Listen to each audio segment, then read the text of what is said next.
আসসালামু আলাইকুম প্রিয় স্বপ্নবাস ভর্তি যোদ্ধারা। জগন্নাথ বিশ্ববিদ্যালয়ের ডি ইউনিটে যারা তোমরা ভর্তি পরীক্ষা দিয়েছিলে, অনেকেই তোমরা ওয়েটিং লিস্টে রয়েছো এবং অপেক্ষা করছো যে জগন্নাথ বিশ্ববিদ্যালয়ের ডি ইউনিটে গণবিজ্ঞপ্তি কবে দেয়। সেই অপেক্ষার সুফলটাই তোমরা পেতে যাচ্ছ এবং তোমাদের কিন্তু এই ভাইবার জন্য ডেকেছে। গণবিজ্ঞপ্তিতে যাদের সিরিয়াল এসেছে তাদেরকে ভাইবার জন্য ডেকেছে জগন্নাথ বিশ্ববিদ্যালয় প্রশাসন।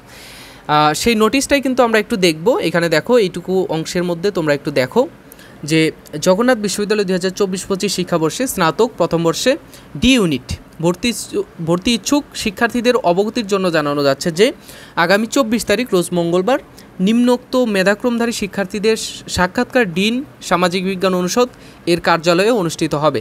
নিম্নে উল্লেখিত মেধাক্রমধারী শিক্ষার্থীদের নির্দিষ্ট সময় ও তারিখে সাক্ষাৎকার বোর্ডে উপস্থিত থাকার জন্য নির্দেশনা দেওয়া হলো। আচ্ছা, তোমাদের আগামী 24 তারিখ রোজ মঙ্গলবার তোমাদের উপস্থিত থাকতে হবে ডিন অফিসে, ডি ইউনিটের ডিন অফিসে।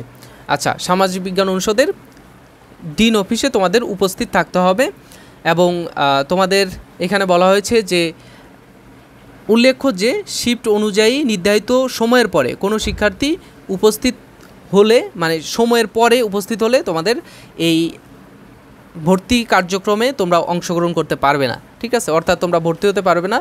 এই গণবিজ্ঞপ্তিতে যাদের সিরিয়াল রয়েছে নির্দিষ্ট একটা সময় দেওয়া রয়েছে, এই সময়ের মধ্যে যদি উপস্থিত হতে না পারো তাহলে তোমাদের এখানে ভর্তির সুযোগ থাকবে না। ঠিক আছে, আর বিশেষ দ্রষ্টব্য যে এই নোটিশটা কিন্তু আজকে 19 তারিখেই দেওয়া হয়েছে, অর্থাৎ প্রত্যেকটা ইউনিটের কিন্তু এখানে তোমাদের দেওয়া রয়েছে, গণবিজ্ঞপ্তির নোটিশটা দেওয়া রয়েছে। আচ্ছা, এখানে দেখো বলা হয়েছে যে শিফট অনুযায়ী সাক্ষাৎকারের সময়সূচি।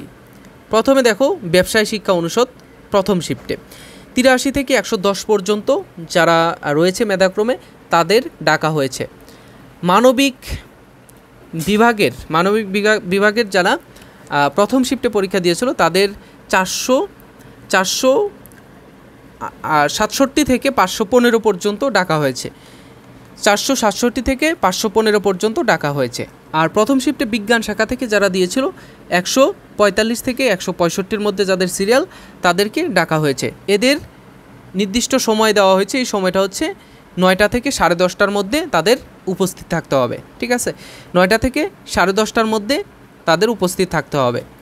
আচ্ছা, এরপরে দেখো তৃতীয় শিফটে কি বলা হয়েছে, ব্যবসায় শিক্ষা শাখা থেকে 85 থেকে 105 পর্যন্ত ডাকা হয়েছে। মানবিক বিভাগ থেকে তৃতীয় শিফটে 493 থেকে 555 পর্যন্ত ডাকা হয়েছে।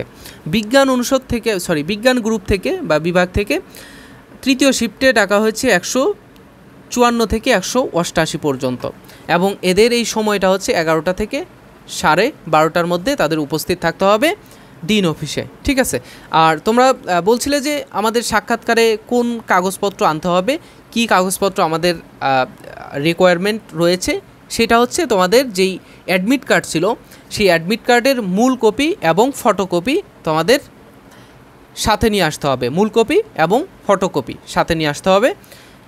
তো এই হচ্ছে তোমাদের ডি ইউনিটের সর্বশেষ আপডেট গণবিজ্ঞপ্তির। ঠিক আছে, তো তোমরা যারা এখনও এই গণবিজ্ঞপ্তির যে মেরিট রয়েছে এই মেরিটের মধ্যে যারা নাই, যাদের এই মেরিটের মধ্যেও কোনো সাবজেক্ট আসে নাই বা ডাক পড়ে নাই, তারা কি করবে? তাদের বিকল্প একটা উপায় রয়েছে পাবলিকিয়ান হওয়ার। তুমি পাবলিক বিশ্ববিদ্যালয়ে চান্স পাওয়ার জন্য আরেকটি বিকল্প উপায় রয়েছে। বিকল্প উপায়টি হচ্ছে 7 কলেজ। 7 কলেজের বর্তমান নাম হচ্ছে ঢাকা সেন্ট্রাল ইউনিভার্সিটি, সেটা একটা পাবলিক বিশ্ববিদ্যালয়। 7 কলেজের অর্থাৎ ঢাকা সেন্ট্রাল ইউনিভার্সিটিতে তুমি যদি চান্স পেতে চাও অবশ্যই তোমার একটা গোছালো সুন্দর প্রস্তুতি দরকার। সো এই প্রস্তুতি তোমরা নিতে পারবে যেহেতু পরীক্ষা কিছুদিন পরে অনুষ্ঠিত হবে, অর্থাৎ একটা নির্দিষ্ট সময় দিয়েছে। এই 2 মাসের মধ্যে তুমি খুব ভালো একটা প্রস্তুতি নিয়ে পরীক্ষায় অংশগ্রহণ করতে পারবে ইনশাল্লাহ।